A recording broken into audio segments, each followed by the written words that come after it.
The warning lights painted everything red inside the flagship Corvallis. Daewon gripped the edge of his workstation as the ship shuddered again. Around him, the alien crew moved in panic. Their voices rose in pitch, speaking in languages his translator struggled to keep up with. He had never seen them afraid before. That scared him more than the dead engines. Commander Lyra stood at the center of the bridge, her tall frame rigid.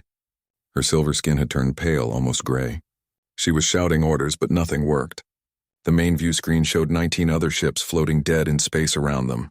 All 20 vessels in the convoy had gone dark at exactly the same moment. Daewon was the only human on this ship. Well, almost the only human. Haywan, the linguist, was somewhere below decks. The two of them had joined this alien convoy 3 months ago. Earth had sent them as consultants. The aliens called it a cultural exchange program. Daewon knew the truth. Earth wanted humanity to learn from these advanced civilizations. The aliens, they saw humans as cute primitives. Interesting, but not very useful. The cores are completely dead, said Sarah, the chief engineer. She was a Velthura like the commander, but younger. Her hands moved across holographic controls that no longer responded. The bioorganic interfaces won't activate. Nothing responds. Can you restart them manually? Commander Lyra asked. Sarah's face showed confusion. Manually? Our systems don't have manual controls. They haven't needed them for 3,000 years. Daewon felt his stomach sink. He understood the problem now. These ships ran on technology so advanced that it had left behind simple things like switches and buttons. Everything connected through biological interfaces. The crew thought commands and the ships obeyed. Except now they didn't. What happened? Asked Kiva, one of the Quarian pilots. She was shorter than the Velthuras, with golden skin and sharp features. All 20 ships at once? That's not a malfunction. It was a weapon, Commander Lyra said quietly. The Kryn Empire. They deployed something new. It corrupts biomechanical systems. She looked around the bridge. Life support is on emergency backup. We have 48 hours of air. Maybe less, 48 hours. Daewon did the math quickly. They were 3 days from the nearest friendly port, even at full speed. And they had no speed at all. They were drifting in contested space where the Kryn patrols would find them soon. He stood up. His legs felt weak, but he forced himself to walk toward the engineering station. Can I look at the power core readings? Sarah glanced at him, then at the commander. Commander Lyra nodded. Sarah pulled up what data remained on a backup screen. It was minimal. Just basic status indicators. Daewon studied the numbers. His mind raced. He had spent 3 months on this ship, mostly bored. The aliens had been polite but dismissive. They asked him questions about human history and culture. They smiled at his explanations of Earth technology like parents watching a child explain a drawing. He was here to be studied, not to contribute. But now he saw something they didn't see. Your power cores aren't dead, he said slowly. They're locked out. The energy is still there. The biointerface that controls the release is what's broken. We know that, Sarah said, frustrated. But without the interface, we can't access the power. What if you bypass the interface? Sarah stared at him. Bypass how? The entire system is integrated. You can't just go around it. Daewon pulled up a schematic on his personal tablet. It was a crude diagram he had drawn himself during his first week on the ship. The aliens had laughed when they saw him drawing by hand. Here, he said, pointing. The power core generates energy. That energy flows through conduits. The biointerface regulates the flow. But the conduits are still physical. They're made of conductive material. Of course they are, Sarah said. But so we wire around the interface. Direct connection from the core to the primary systems. Manual regulation. The bridge went quiet. Commander Lyra stepped closer. Manual regulation? Our people don't have the ability to. I do, Daewon said. His voice was steady now. Human ships still use manual systems. Backups and redundancies. I know how to work with direct electrical connections. With basic wiring and regulators. Kiva laughed, but it wasn't cruel. You want to fix our starship with copper wire and switches? If it works, yes. Sarah was looking at him differently now. Even if this could work on one ship, we have 20 ships. You would need to do this 20 times. Then I'll do it 20 times. Commander Lyra studied his face for a long moment. Her expression was unreadable. Finally, she nodded. What do you need? Daewon felt relief wash over him. Access to your engineering bay. Whatever conductive materials you have. and someone who knows the ship's power systems well enough to show me where to connect. I'll assist you, Sarah said immediately. Me too, Kiva added. I can't fly a dead ship anyway. The next hour was chaos. Day-Wan worked in the engineering bay with Sarah looking over his shoulder. She explained the Velthara power systems, which were far more complex than anything on Earth. He explained basic electrical theory, which the Veltharas had apparently forgotten in their advancement. Day-Wan appeared slightly out of breath. Day-Wan, I heard what happened. How can I help? I need you to coordinate with the other ships, he told her. Let them know what we're trying. If this works here, we'll need to replicate it on every vessel. Day-Wan nodded and hurried to the communications station. Day-Wan stripped away panels and exposed the power conduits. They glowed faintly with trapped energy. He found conductive materials in the ship's fabrication storage. The Veltharas used them for artistic purposes now, not engineering. He began creating manual connections, bypassing the corrupted biointerface entirely. His hands moved quickly, connecting wires and installing crude voltage regulators made from repurposed equipment. Sarah watched in fascination. This was engineering at its most basic. No elegant biological integration, no thought-controlled interfaces. Just electricity flowing from point A to point B because metal conducts current. This is so primitive, Sarah murmured. But she didn't sound dismissive. She sounded impressed. Sometimes primitive works, Day-Wan said. 16 hours later, his hands were bleeding. The Velthara tools weren't made for human grip. But the work was done. He had created a manual bypass of the main power interface. It was ugly and crude, held together with whatever materials he could find. But it should work. Ready? He asked Sarah. She nodded, nervous. Day-Wan closed the final connection and manually engaged the regulator. For a moment, nothing happened. Then lights flickered across the engineering bay. Systems hummed to life. The main lights came on, bright and steady. From the bridge above, he heard shouting. Happy shouting. Commander Lyra's voice came over the intercom. Engineering report. Sarah was laughing and crying at the same time. Main power restored. All primary systems online. The cheering was loud enough that Day-Wan heard it through the ship's walls. But he didn't celebrate. He looked at Sarah and she looked back at him. They both knew what came next. 19 more ships, she said quietly. 19 more. He agreed. He was going to need a lot more wire. The celebration on the Corvallis lasted exactly 20 minutes. Then reality set in. One ship with power was good. 20 ships with power was survival. Day-Wan stood in the airlock looking at the alien EVA suit they had found for him. It was too long in the arms and too tight in the chest.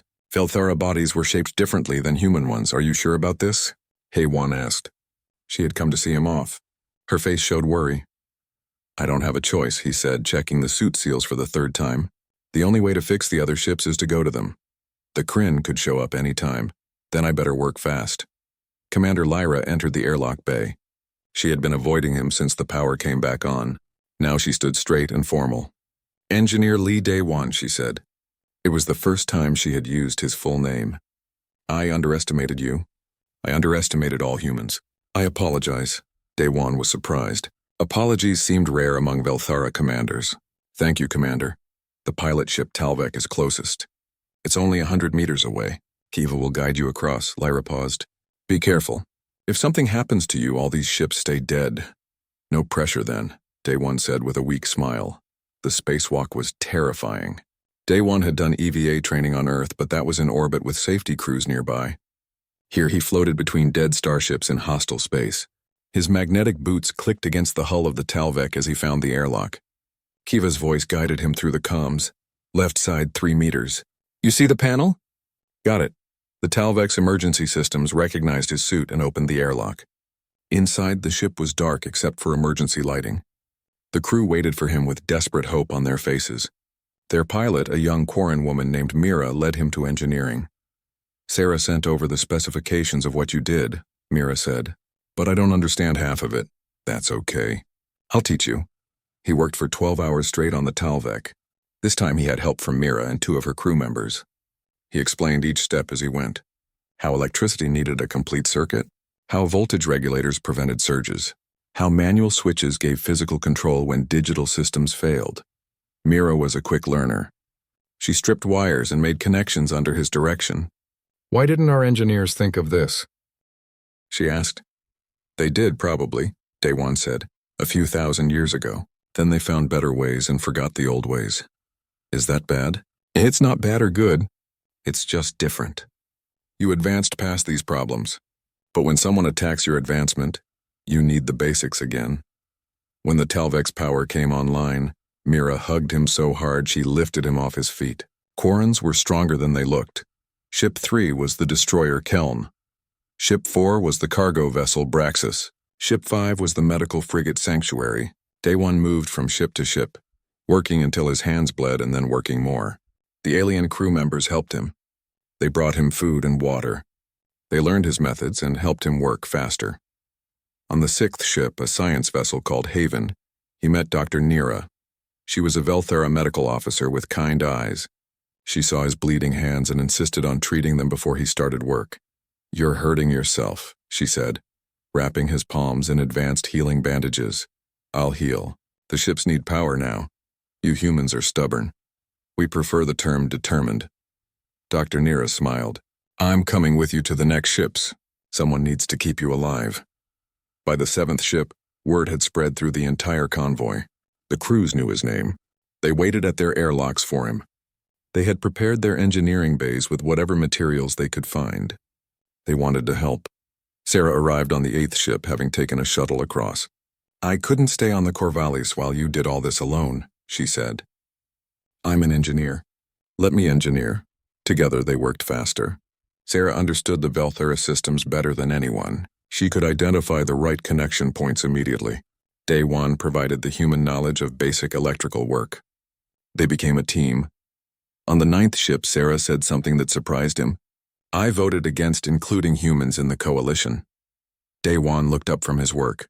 "Oh, I thought you were too primitive, that you would slow us down, make us look backward." She was quiet for a moment. "I was wrong. I'm sorry. Everyone makes mistakes. Not everyone admits them." She handed him a tool. "You're saving us with the very primitiveness I look down on." Ship 10. Ship 11. Ship 12. The work became a blur. Day-One lost track of time. He knew he should sleep, but every hour mattered. The life support on the unpowered ships was running out, and the Kryn could arrive any moment. Kiva joined them on Ship 13. She appointed herself as his personal guardian. "I'm not letting you die in some stupid accident," she said. "You're too valuable. I'm just an engineer. You're the engineer. The only one who can save us." She paused. "Also, you're kind of inspiring. Stupid and stubborn, but inspiring." Day-One laughed despite his exhaustion. "Thanks, I think." On Ship 14, his body finally gave out. He was connecting the final power line when his vision went dark. He felt himself falling. The last thing he heard was Kiva shouting his name. He woke up in the medical bay of the 14th ship. Dr. Nira stood over him with a scanner. "You collapsed from exhaustion and dehydration," she said firmly. "You need rest. How long was I out?" 20 minutes. "Then I need to get back to work." He tried to sit up. Dr. Nira pushed him back down, and despite her gentle appearance, she was strong. "Ship 14 is online. Sarah finished the connections while you were unconscious." "Good. Then I need to get to Ship 15 in 6 hours, after you sleep and eat." "We don't have 6 hours. We don't have you if you die." Dr. Nira's voice was soft but absolute. 6 hours. "That's an order." Day-One wanted to argue, but his body wouldn't cooperate. He was so tired. 4 hours, he bargained. 5, and I'll give you a stimulant injection to keep you going afterward." "Deal." He slept hard and woke to find Haywan sitting next to his bed. "Hey," she said softly. "Hey, you're famous now. All 20 ships are talking about you. The human who's saving the convoy with copper wire and determination. I'm just doing what needs to be done. That's what makes you impressive." Haywan smiled. "I've been documenting everything. Earth needs to know about this. The whole coalition needs to know." "Know what?" "That humanity has value. Real value. Not as primitive curiosities, but as people who can contribute something unique." Day-One hadn't thought about it that way. He was just trying to keep everyone alive. But maybe she was right. Maybe this was bigger than just 20 ships. Dr. Nira returned with food and the promised stimulant injection. "Eat first. then medicine, then work. The food was alien but good. The injection made him feel more alert, though he knew it was borrowing energy from his future self. He would pay for this later, but later didn't matter if they didn't survive now. Ships 15 and 16 went faster. The crews had been watching his methods through shared video feeds. They had prepared materials and identified connection points. Sarah and Kiva worked alongside him now. They had become his team, his friends. On Ship 16, Kiva said something that stuck with him. "You know what's weird? We have ships that can cross galaxies. We have weapons that can destroy planets. But we needed a human with wire and basic tools to save us. Technology isn't everything," Daewon said. "No," Kiva agreed. "Sometimes you need someone who refuses to quit. Someone too stubborn to accept failure." "Is that a compliment? From a Quarren pilot?" "Yes." 14 ships were now online. 6 remained dead in space. And according to the long-range sensors that had just come back online, Kryn scouts had been detected at the edge of the system. Time was running out. The news about the Kryn scouts changed everything. Commander Lyra called an emergency meeting across all 14 powered ships. Daewon attended via video link from Ship 16, too exhausted to spacewalk back to the flagship. His face appeared on screens throughout the convoy. "The Kryn are 12 hours away," Lyra said. "Maybe less. We have 14 ships operational. 6 remain without power. We cannot run with 6 ships dead. We cannot fight with 6 ships dead. We need all 20. "I can do it," Daewon said. Every eye turned to his image on the screens. "Give me the time and I'll get them all online." 12 hours for 6 ships? Lyra looked doubtful. "You've been working for 3 days straight." "Then I better not waste time arguing." A Veltara captain named Torin spoke up. "This is too much to ask of one person, even a human. Do we have another option?" Daewon asked. The silence answered him. "Then I'll do what needs to be done. Just have the ships ready for me." Sarah touched his arm. "We're coming with you. All of us." Us turned out to be more than he expected. Sarah, Kiva, Dr. Nira, Mira, and Haiwan formed a team. They divided the work. Sarah handled the complex Velthara systems. Kiva managed logistics and materials. Dr. Nira monitored his health. Mira coordinated with the unpowered ships. Haiwan kept communications open across the convoy. Ship 17 was the assault carrier Wrathful. The engineering team there had watched Daewon's methods so carefully, they had already started preparing. A young Velthara engineer named Tala met them at the airlock. She was barely out of training with eager eyes and quick hands. "I studied your work," Tala said to Daewon. "I made diagrams. I understand the theory. Show me." Tala pulled up her drawings. They were detailed and accurate. She had grasped the basics of manual electrical systems just from watching video feeds. "This is impressive," Daewon said. "Can I help?" "Really help?" he smiled. "Absolutely. Start here." He showed her where to strip the protective coating from a power conduit. She worked carefully, precisely. Within an hour, Tala was making connections under his guidance. She was learning fast. Ship 17 came online in 6 hours instead of the usual 10. Tala had made the difference. "You're a natural at this," Daewon told her. Tala beamed with pride.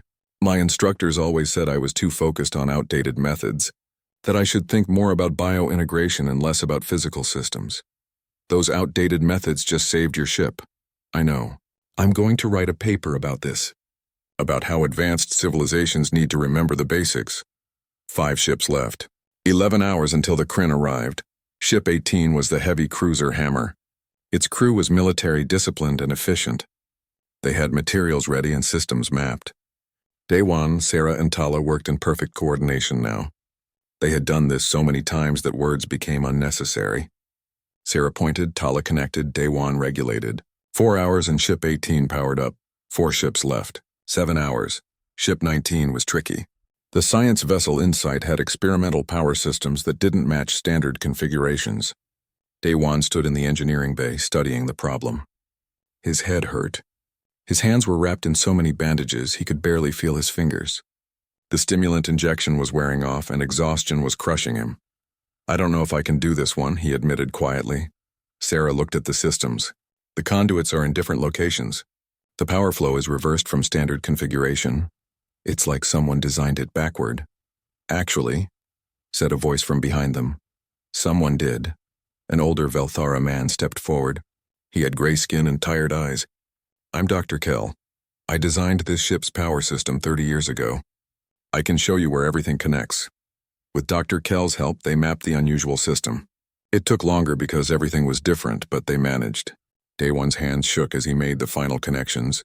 When the power came on, he felt more relief than triumph. 3 ships left, 4 hours. Ship 20 was the merchant vessel Traveler. As they approached in the shuttle, Haywan pulled Day One aside. You need to rest. Even just 30 minutes, no time. You're shaking. Your hands won't stop trembling. You can barely stand. I'll stand long enough to finish. Dr. Nira injected him with another stimulant, but she looked worried. This is the last one I can give you. More would damage your heart. Then I better make it count. Ship 20 powered up in 5 hours. The crew cheered. Day One felt nothing. He was too tired to feel. 2 ships left.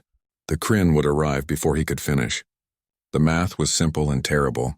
Even working as fast as possible, he needed 8 more hours. He had maybe 3. Commander Lyra made the decision. We evacuate the last 2 ships.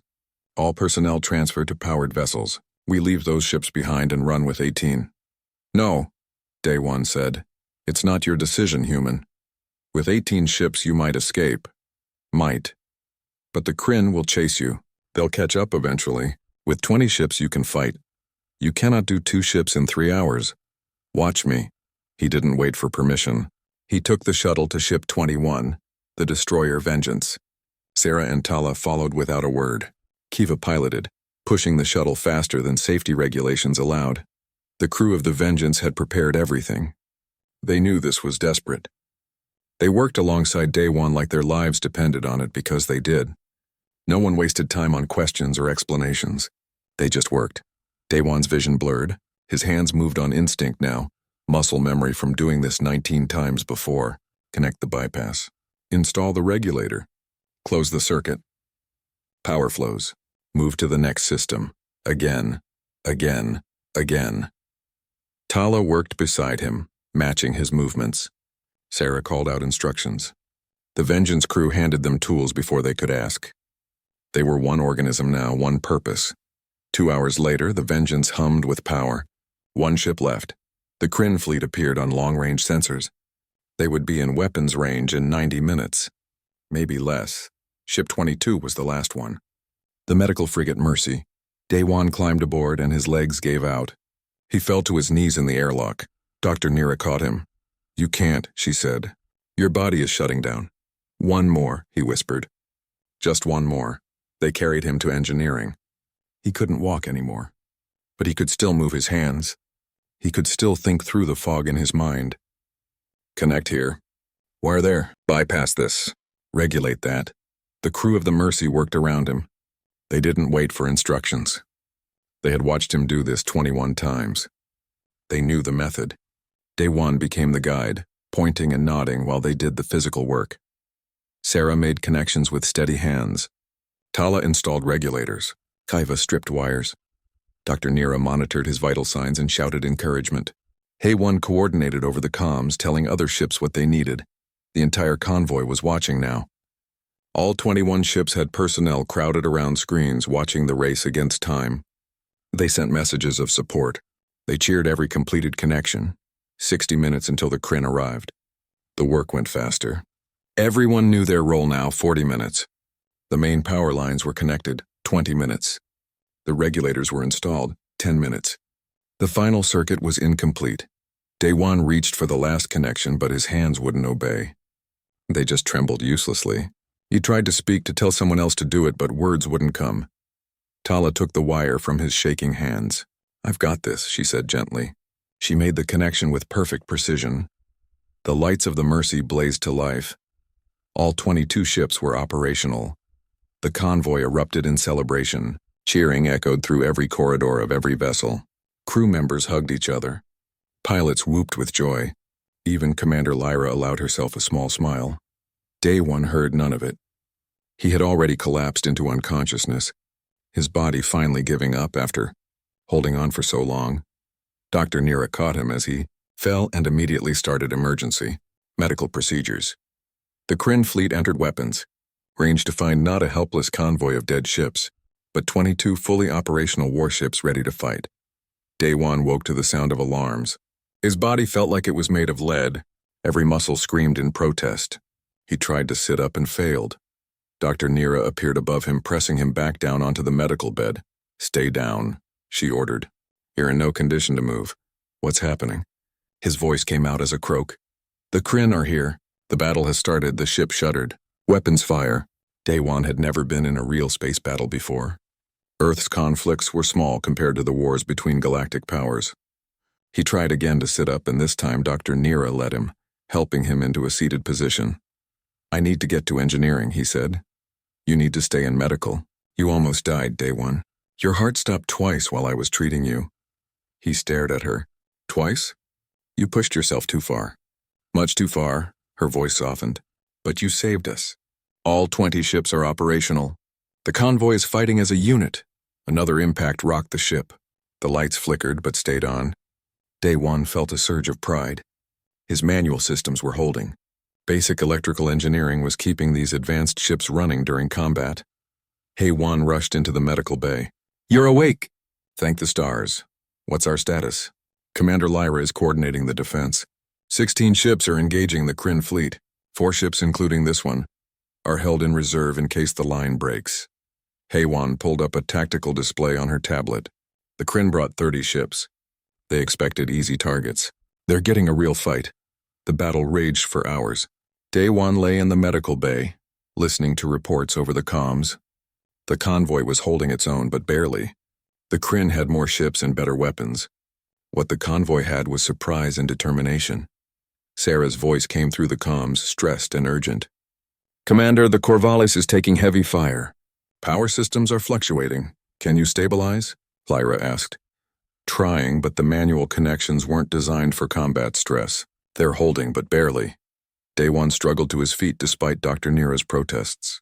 "I need to help. You can't even walk." "Then get me a wheelchair or something.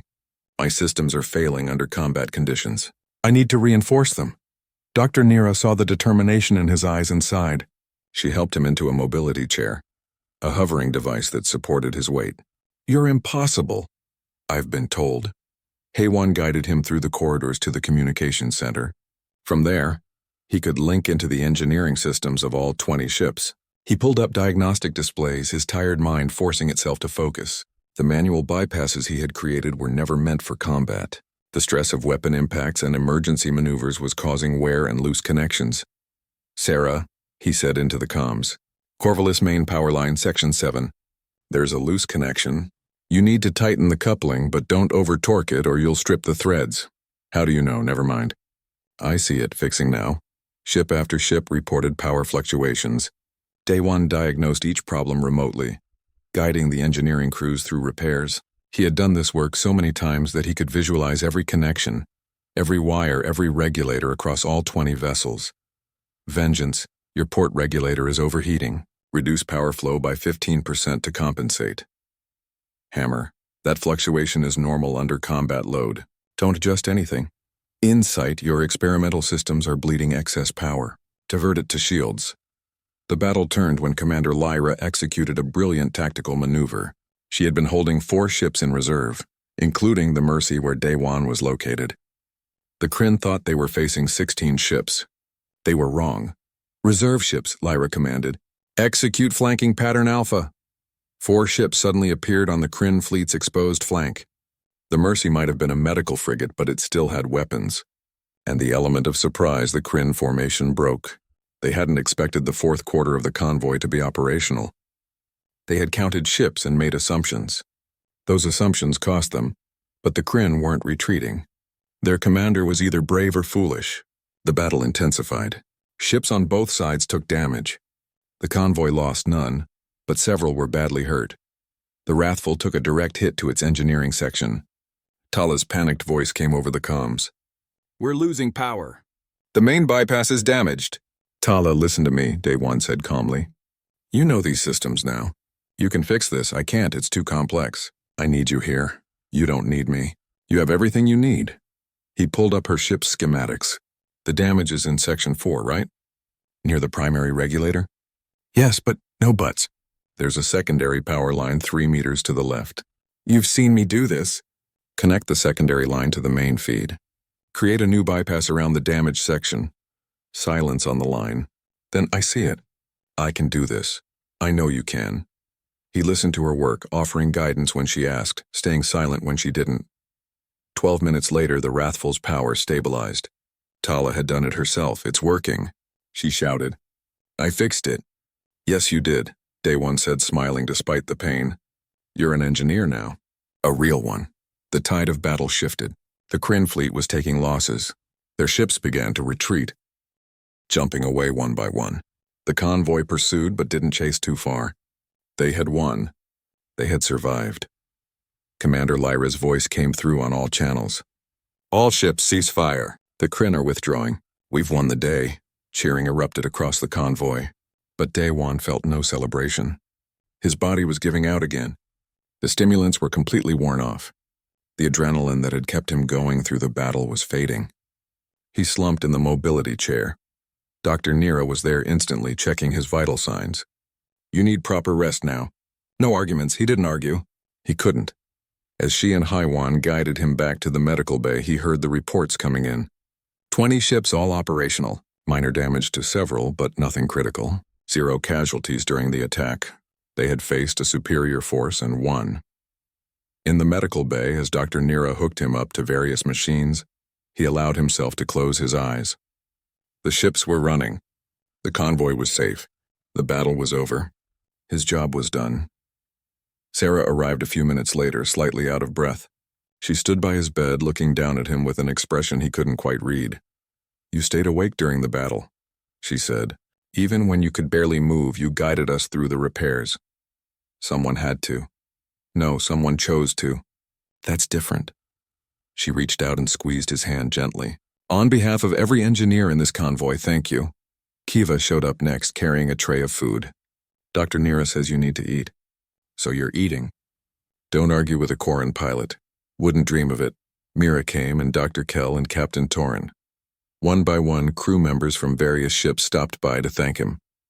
Some brought gifts. Some just wanted to shake his hand. All of them looked at him with respect. Tala was the last to visit. She looked nervous, holding a small data pad. I wanted to show you something, she said. I wrote that paper I mentioned, about remembering basic engineering principles. She held out the pad. I credited you as co-author. Day One took the pad with shaking hands. The paper was detailed and thoughtful.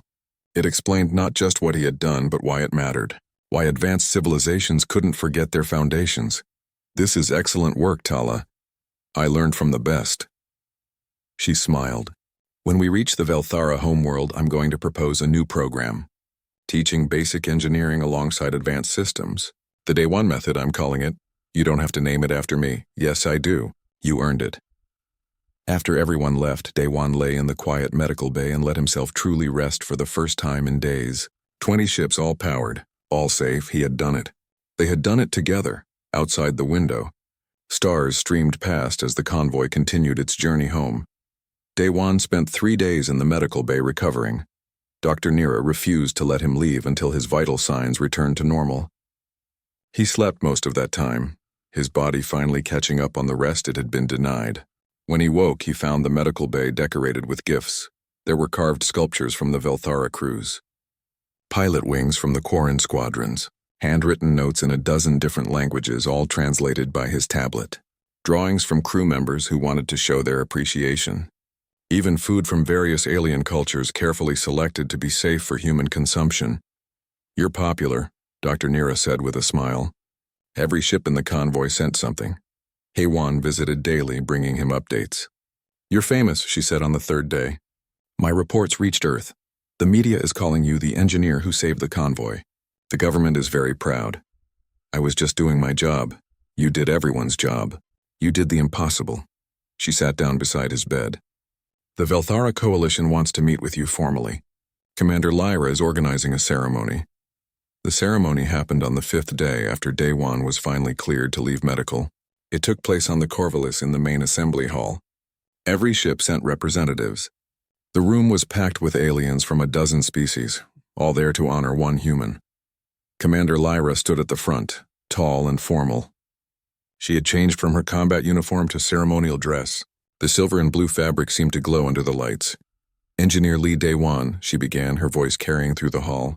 You came to us as a consultant, someone we thought might teach us about human culture. Instead, you taught us about courage, determination, and the value of knowledge we had forgotten.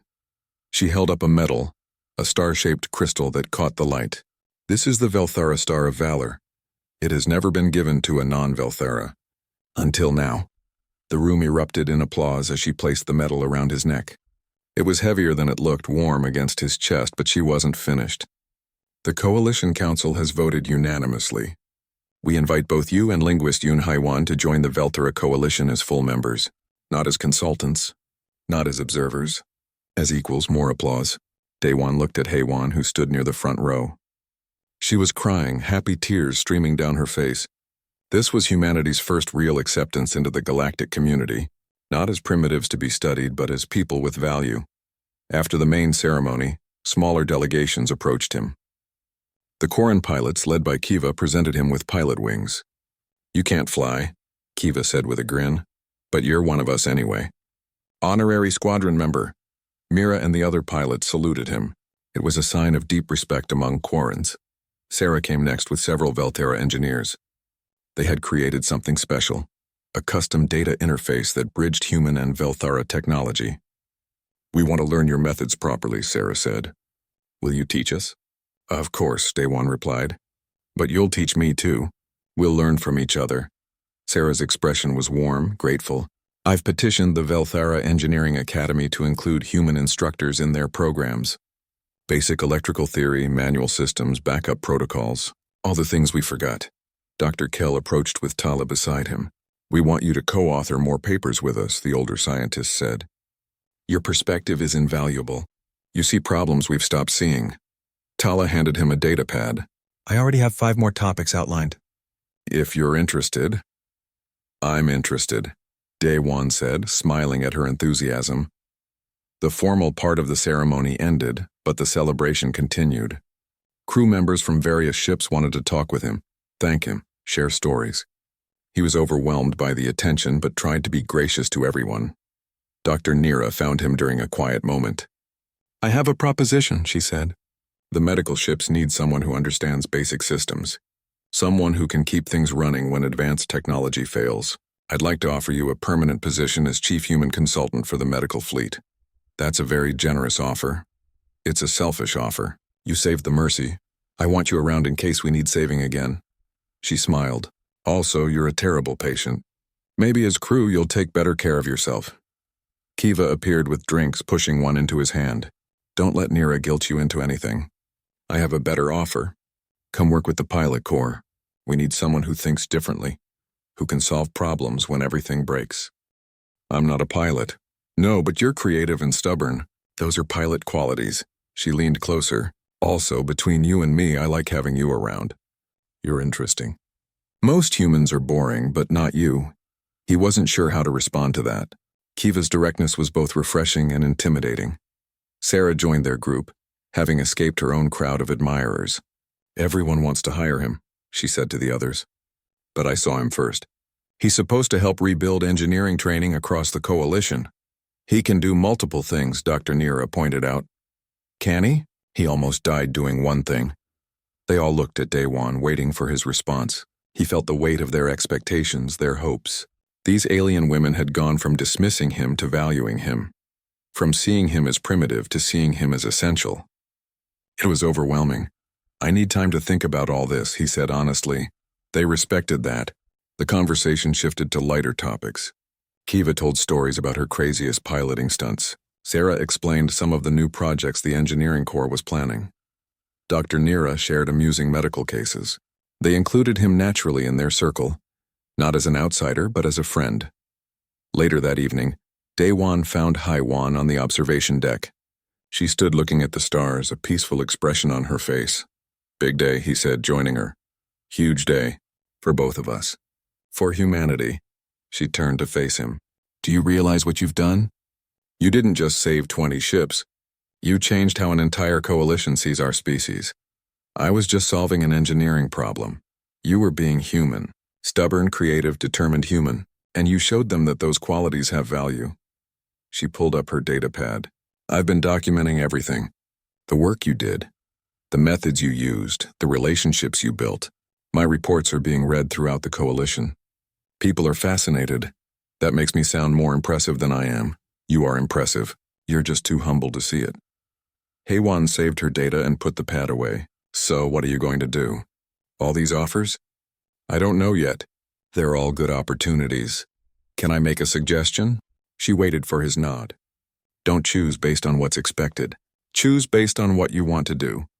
What makes you happy? He thought about that. What did he want? A month ago, he would have said he just wanted to be useful, to contribute something. Now he had done that and more. What came next? I want to teach, he said slowly, the thought forming as he spoke. Not just engineering, but the philosophy behind it.